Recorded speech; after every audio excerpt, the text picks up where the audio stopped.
Hey, you are catching another episode of the Wonderfully Knit podcast, a video podcast about me. I'm a non-traditional pre-med and I'm a crafty individual, and this is where all of that kind of intersects. I will talk about pre-med type stuff, but I try to make it generally applicable. My major concentration is certainly pre-med, but I try to make it more generally applicable to health pre-professionals. Although some of the stuff in this episode is going to be rather pre-med intense because I'm going to be talking about a huge test we take. We can be found online. If you look for us on Facebook, we have a group there. The Wonderfully Knit podcast should, 3 words, in the search bar should find our page group, our groups page. We are also on Ravelry. Just log into ravelry.com. And under the groups tab or forums tab, you can search for us under Wonderfully Knit Podcast, and you should be able to find us that way. In addition, we are at wonderfullyknitpodcast.blogspot.com. All show notes will be posted to the Blogspot and to the Ravelry group as well. I'll start a thread in the Ravelry group for each episode, and it'll be the first entry in that thread. It'll be under the video. Oh, so last week I switched it around and I started talking about projects. And I think I'm going to do that again this week because that sounds pretty good. So I've been working with the drafting of the doublet, and I'm mildly frustrated because I had some problems with some drafting issues, drafting as I was told. And I suspected I knew what the problem was, and then it turned out I did. And I should have really gone with that instinct. And now I am redrafting, although it's been a couple of days, so I've put it aside while it thinks about what it did. And I'm going to be redrafting hopefully tonight, and I'll get something that will fit my husband in the paper. And then I will be able to do the first, what you do after you fit something in the paper, right? You've drafted a pattern for somebody. You put the tissue paper on the person to see if the shapes look like they're going to work together pretty well. And that's what I'm talking about when I talk about fitting in the paper. After that, you're going to do what's fitting a toile, which is just French for a mock-up, right? So you get some inexpensive fabric, or in some cases you might cut, like in this case, this is going to have 3 layers. It's going to have a lining, it's going to have the outer fabric, and then it's going to have a fabric in between that isn't too heavy for the outer fabric, but is substantial enough to add something to the total garment once it's constructed. And so what you can do, and what I'm going to do, because I've already had the opportunity to fit it in the paper, is I'm going to do the mock-up out of that fabric, and I'll add on larger seam allowances than I would otherwise. And I will sew up like one sleeve and then the body, right? And I'll put the one sleeve in. You don't need 2 sleeves because generally for your average person, right, their arms are roughly as long as one another. There's some people with anatomical variation for whom that's not the case. But in general, if you can fit one sleeve properly on a person, you're good for both sleeves.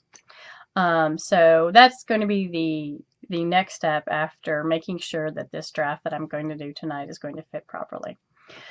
So you guys can't see that yet because it's all up in the air, and I might have totally put it in timeout while it thought about what it did, because I did 2 drafts and I was like, darn it, why isn't this fitting? Ah!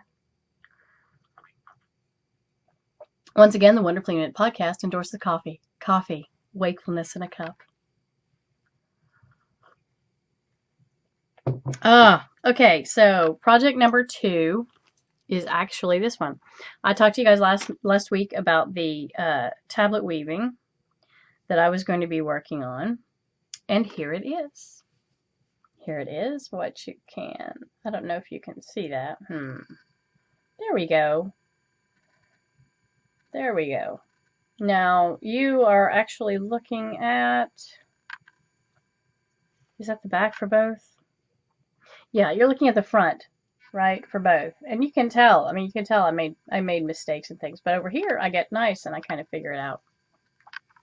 Right at first, I was using a white thread a white thread for my weft, and you can tell that doesn't look great. And so I switched over to the orange that's part of the pattern. And I got a good amount of this. I got what? I don't know. Let me see here. I got about a meter. About a yard. And that's going to be on a trim. That's going to be a trim for something for my youngest, who, as young things do, is growing and needs new garb for the summer. So there's that. And I will be doing some more of that. That was ridiculously easy. I actually did that while playing, I started a new character for Dragon Age Origins. And I did that in spots where it was, like a lot of dialogue or cutscenes or that kind of thing. Or, saving or whatever the heck. So, and that's about a meter. And it took me, about a day and a half. I took Saturday and I just had a day to just sit at the computer and fart around on the computer. And it was great. I recommend taking a day off to everybody. And so yeah, I'll probably be doing some more of that. That was the first pattern in the book, Apple Z's and Fox Noses, which I mentioned last week. I'm not going to mention it again this week, or put it in the show notes again this week, because it's been in the show notes for the past 2 weeks and it's getting a little excessive. So you guys can go look back at the previous ones. And then I did this. I just decided a sock club for our local folks who do that was this past Sunday. And I just decided that I would finally wanting to work with this yarn that I got. And this is Hedera by Cookie A. She is a sock designer, if you're not familiar with her work. I've actually done a lot of her stuff. I think this is one of her first sock patterns that she ever really got published. I could be wrong, but I think it is. And it's a very popular pattern of hers. It's certainly a very popular pattern in general. It's one of the more popular patterns on Indie, I think after calorimetry, but I'm not sure.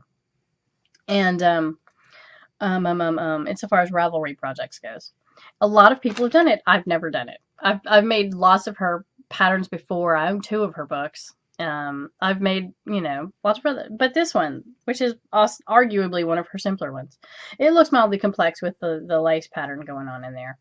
But yeah, anyway, so, and then my husband and I watched Constantine one night, and we caught up on several episodes all at once, and there's some mildly nervous moments in there, so I had a lot of knitting done very, very fast, because my needles were, oh my gosh, what's happening next, So, this is almost done. I'm already in the decrease every row, decreases of the toe, but I decided to stop knitting last night, and try to go to bed. That didn't work out for me, but I'll be finishing that today and getting started on the second sock. The yarn is actually, it's Lorna's Laces. This is their Soulmate line. S-O-L-E, mate, of course. And I really like this colorway. It seems to me like, it looks like, of course, on the camera, it changes a little bit. The purple is a little more emphasized. There's actually some orangish color in there. Pink, purple, these are colors like your dusks. So like you have this fabulous sunset going on, and like about the 3rd quarter of the sunset, where the colors get all purple hued and things like that. It really looks a lot like that. It's very pretty. I like it. So that's my projects for now. So on to stash. Well, not a whole lot of stash this week. Did I buy anything? I don't think I did. So not a lot of stash this week. So on to the pre-med stuff. So as I mentioned, and several of the pre-meds who are watching will already know, there is a really big test that you take, the MCAT, M-C-A-T, Medical College Admissions Test. And you take this usually, so let's assume that you're going for a 4-year degree, right? You would usually take this test the summer after your 3rd year, and then begin your application cycle around the time, or actually before, really, before you get your results back.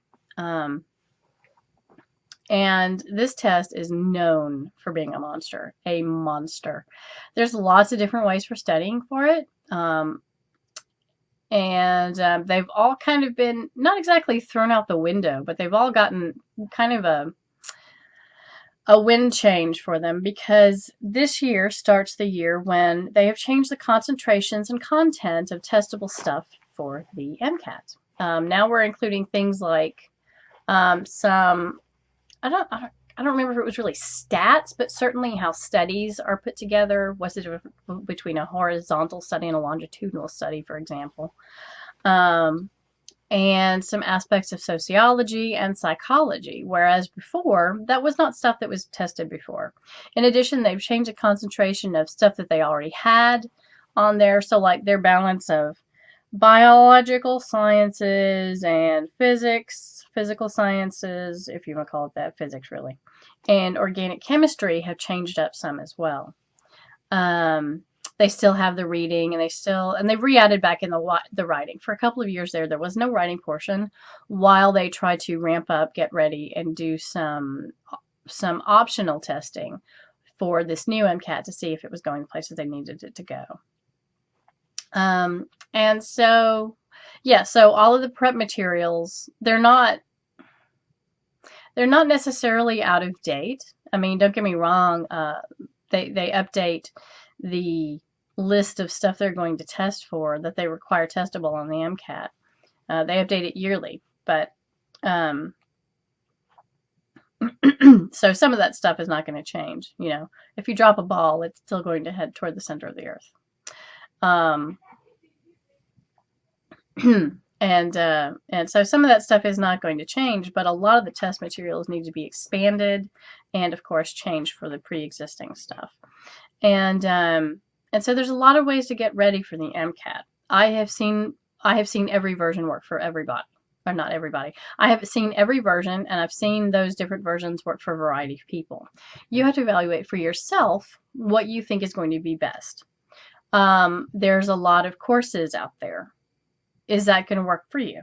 You know, simply you need to be familiar enough with how the MCAT works to understand that the MCAT is not about simply knowing your stuff.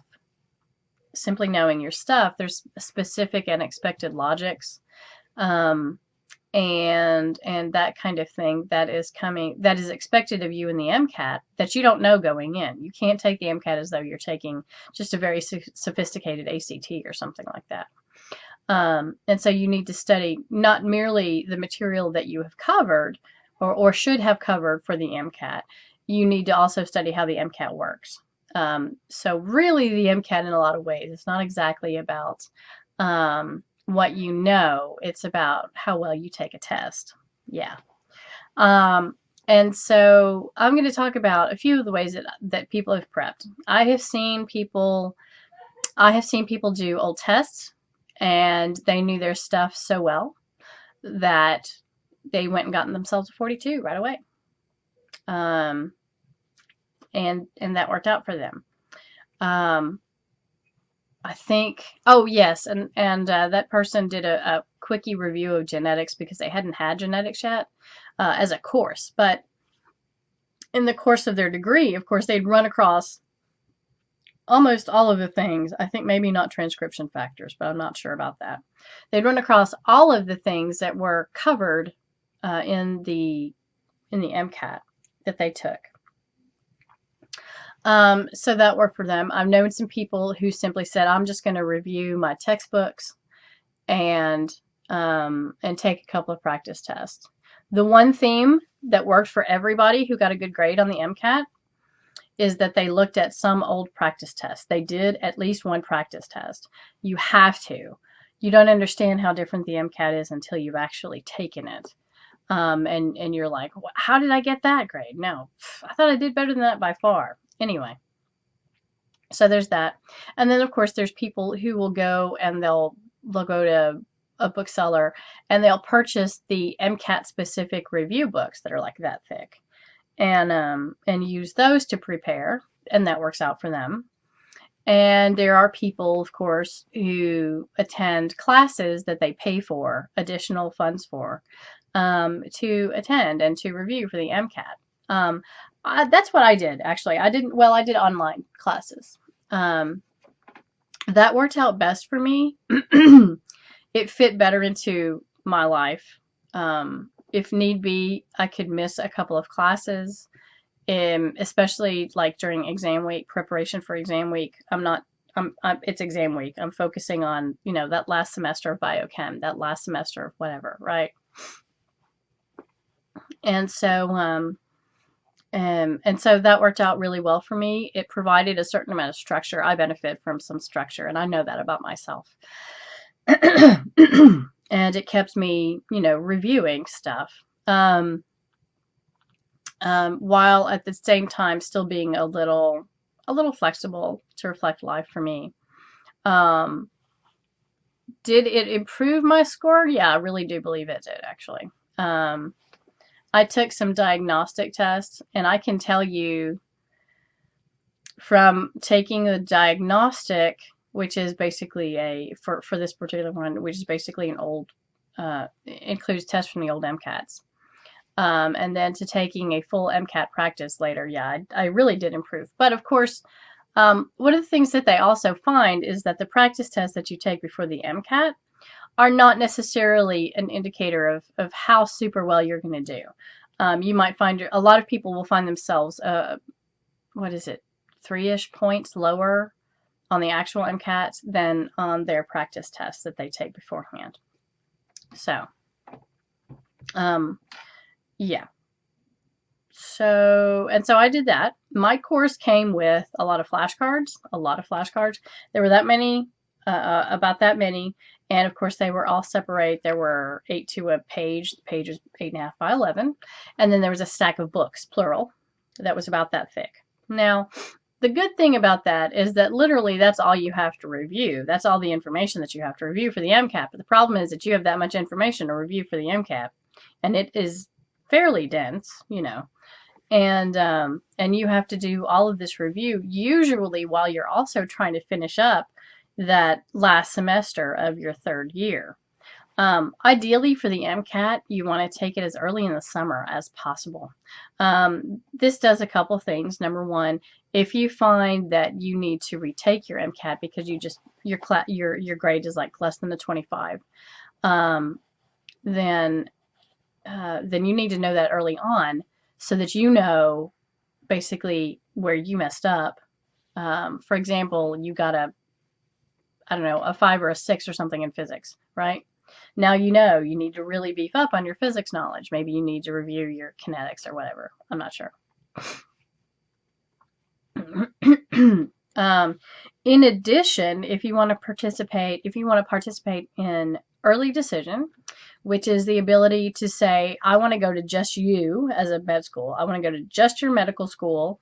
You need to have your application finished by a certain point in the summer. They will not want to interview you before you've taken your MCAT and got your MCAT scores back. So that's a major consideration. In addition, while some schools have rolling admissions, there's very, very few schools where it's going to look bad to have your MCAT in as early as possible. So along with your application in general, you should always hit send on your application when you're done. Don't wait on your letters. Your letters will post themselves to your account when they're done. You post done. Take it from me. Yeah, I learned that you should do that. It's not necessarily explicit. You have to know to ask somebody about that. I'm glad I did. Anyway, so back to the MCAT. I treated it like a work week. I treated review for the MCAT rather like a work week. I was doing a whole bunch of reading, of course, as I reviewed, and exercises and questions and that kind of thing. Talk to the people around you. See what works for them. Understand what is going to work for you. By now, if you've gotten this far that you're taking the MCAT, you probably know where your studying strengths lie and where your testing strengths lie. Don't necessarily assume because you are a biology major of any kind that you've got biology down, so you don't need to study biology. Don't make that mistake. It will come back to bite you in the rear. Um, and likewise, should you not assume that about basic and organic chemistry portions of the test if you're a chemistry major, because there are always new and torturous ways to apply physics to chemistry that you probably did not encounter, even though you took chemistry for majors. So, even if you got an A, I got an A in chemistry for majors, like my first semester back, and there were still new ways for me to go, huh, really, when I was doing that review. If you take these courses, understand that your teacher represents a resource. Understand that you can probably email them out of class if you have some questions about how certain mechanics work, especially according to whatever system they're using to evaluate the MCAT. But really, and this is, how shall I put this? This is a really difficult concept to get across.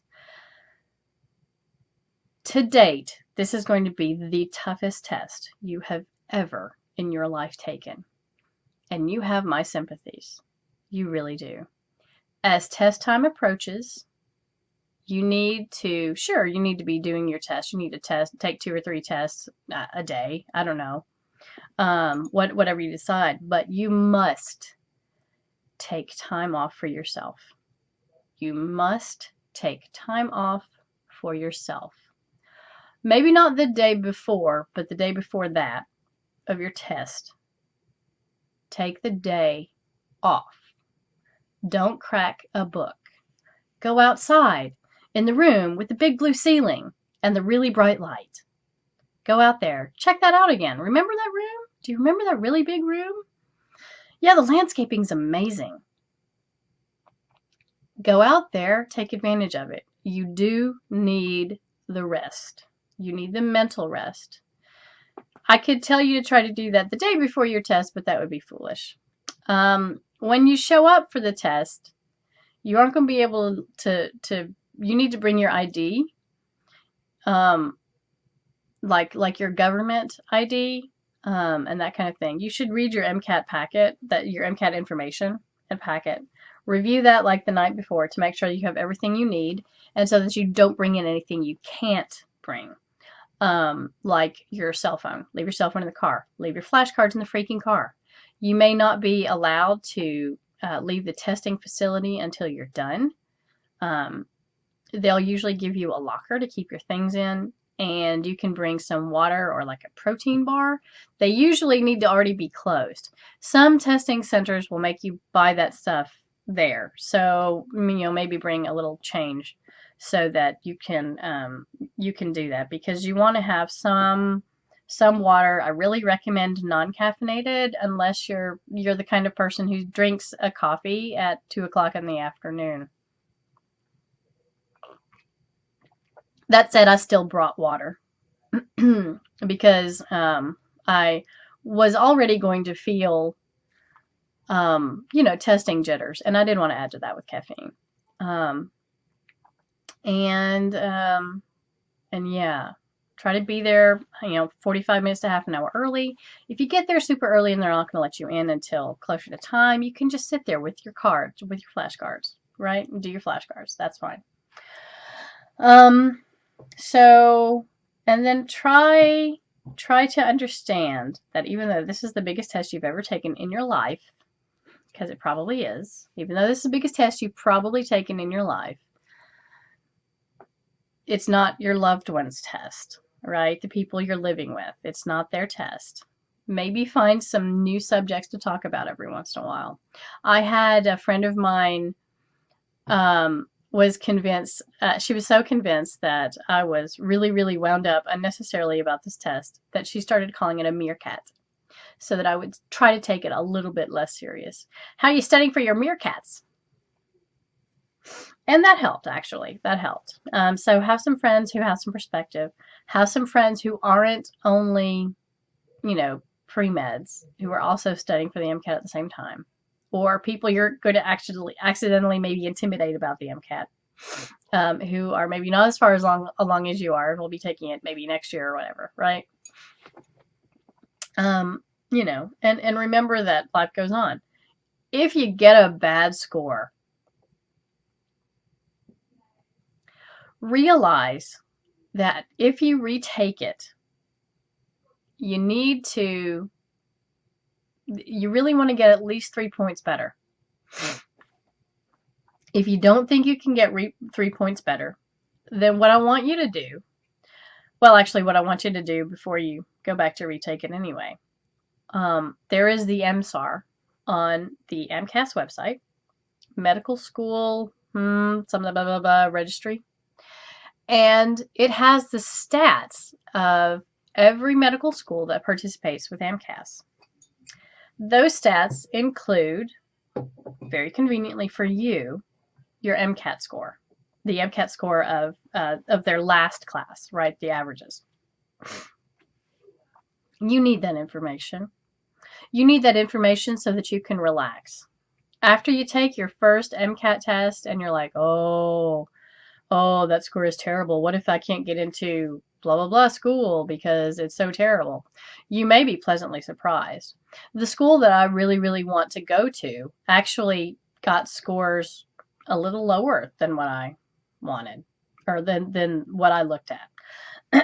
So I was very, not pleased, but relieved, you know? Because one of the things you do start to do is you can start to question yourself if you get a really bad, if you get a score that you didn't like, we'll put it that way.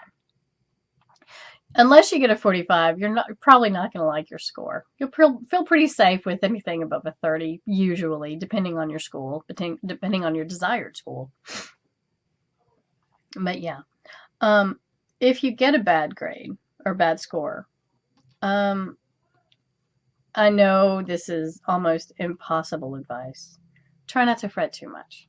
Try not to fret too much. You have a decision to make. Number one, do you think you can do better? Evaluate why you didn't do as well as you hoped.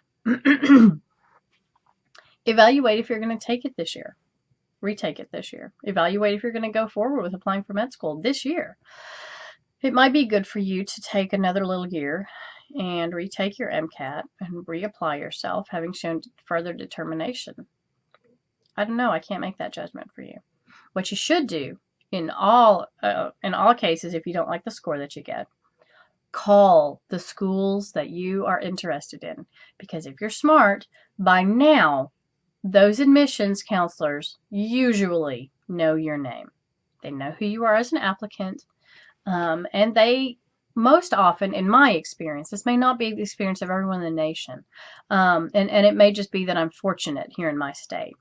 The schools that I'm interested in my state have very interactive admissions counselors, admissions recruiters. Talk to them about your score. Talk to them about your application. They are the ones who are literally on your side. It is literally their job to get you to come there, to get you to want to come there. And a lot of times what you'll find is that they are the helpful individuals who will tell you things like, no, you don't have to retake the MCAT. And that, good friend, is when you will hear the birds singing. The angel choirs begin to sing, to shout forth their hosannas. The sun opens up, and it's like you're a new person because you don't have to take the MCAT again. And of course, if you get that amazing score, well, what if that score is not quite as amazing as you thought it is for the place you're looking? Okay. Well, you got a really good score. Maybe you got a 32. What if the average for the school that you really want is closer to 35? That means you need to hit the books again and hit the logic again and all that other stuff. So even if you get a good score, you should really check out the schools that you are interested in and check out their stats. I think I'm going to probably try to stop it there because I'm right around half an hour, 29 and a half minutes now. I'm going to take the mom pants, I'm going to apply them elsewhere, and I'm going to get it off of here.